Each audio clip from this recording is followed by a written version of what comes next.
Saint کے بعد قومی اسمبلی میں بھی آرمی ایکٹ ترمیمی بل منظور۔ وزیر قانون اعظم نذیر تارڑ کہتے ہیں آرمی ایکٹ کا اطلاق سویلین پر نہیں ہوگا۔ نئے قانون کا سپریم کورٹ میں جاری مقدمے پر اثر نہیں پڑے گا۔ دوہری شہریت رکھنے والے شہری فوج میں شامل نہیں ہو سکیں گے۔ ملکی سلامتی اور مفاد میں حاصل معلومات کے غیر مجاز انکشاف پر سزا ہوگی۔ متعلقہ شخص کو 5 سال تک قید کی سزا دی جائے گی۔ پاکستان اور افواج کے خلاف کسی انکشاف پر بھی کارروائی ہوگی۔ آفیشل سیکرٹ ایکٹ اور آرمی ایکٹ کے تحت کیس چلے گا۔ متعلقہ شخص ریٹائرمنٹ، استعفیٰ، برطرفی کے 2 سال بعد تک سیاست میں حصہ نہیں لے سکے گا۔ حساس ڈیوٹی پر تعینات شخص 5 سال تک سیاسی سرگرمی میں حصہ نہیں لے سکے گا۔ پابندی کی خلاف ورزی پر 2 سال تک سخت سزا ہوگی۔ فوج کو بدنام کرنے یا نفرت پھیلانے پر 2 سال قید اور جرمانہ ہوگا۔ توشہ فوجداری کیس عدالت نے چیئرمین پی ٹی آئی کو آج صبح 9 بجے بیان ریکارڈ کرانے کے لیے طلب کر لیا۔ سیشن کورٹ نے چیئرمین پی ٹی آئی کی پیر کو کیس ملتوی کرنے کی درخواست منظور کی۔ عدالت نے چیئرمین پی ٹی آئی کو آخری مہلت دے دی۔ جج ہمایوں دلاور نے کہا کہ چیئرمین پی ٹی آئی کے وکلاء کا مقصد تاخیری حربے استعمال کرنا تھا۔ چیئرمین پی ٹی آئی اور ان کے وکلاء عدالت کو مزید مایوس کرنا چاہتے تھے۔ عدالت فیئر ٹرائل کو مد نظر رکھتے ہوئے آخری مہلت دے رہی ہے۔ دوسری جانب چیئرمین پی ٹی آئی کا توشہ کیس رکوانے کے لیے پھر سپریم کورٹ سے رجوع۔ سیشن کورٹ میں 342 کا بیان ریکارڈ کرنے کی کارروائی رکوانے کے لیے اپیل۔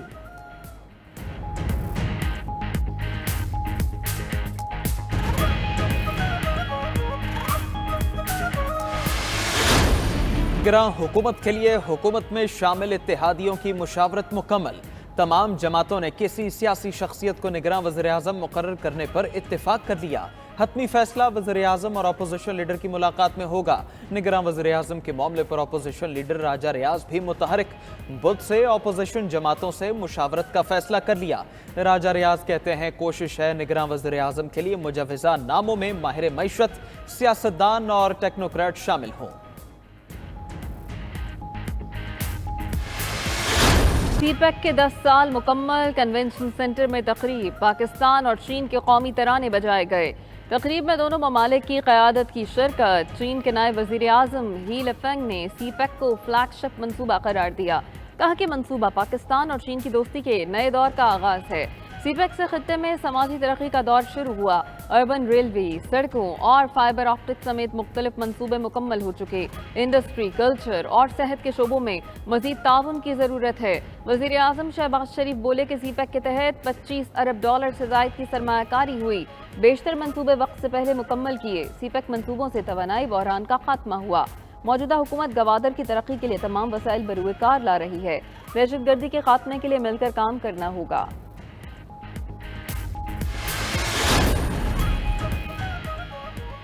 صدر عارف الوی سے چینی نائب وزیر اعظم کی ملاقات۔ صدر نے پاکستان اور چین کا اقتصادی تعاون مزید مضبوط بنانے کی ضرورت پر زور دیا۔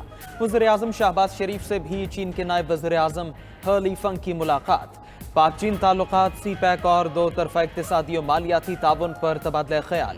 چینی نائب وزیر اعظم نے پاکستان کی معاشی و اقتصادی ترقی میں مستقل تعاون کی یقین دہانی کرائی۔ دونوں ملکوں کے درمیان اشتراک میں توسیع پر زور دیا۔ شہباز شریف نے کہا چین تباہ کن سیلاب اور موجودہ معاشی چیلنجز میں پاکستان کے شانہ بشانہ کھڑا رہا۔ چینی نائب وزیر اعظم کے اعزاز میں ظہرانہ بھی دیا گیا۔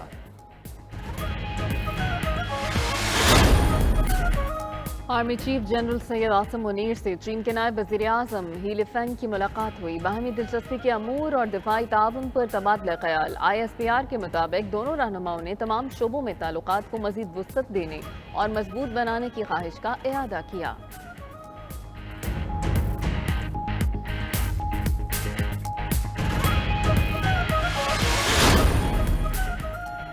چین کے نائب وزیر اعظم ہی لیفنگ کے لیے ہلال پاکستان کا اعزاز۔ ایوان صدر میں صدر عارف الوی نے ہی لیفنگ کو پاکستان کے اعلیٰ ترین سول اعزاز سے نوازا۔ تقریب میں وزیر اعظم، چیئرمین سینٹ، وزراء، سول و عسکری قیادت شریک ہوئی۔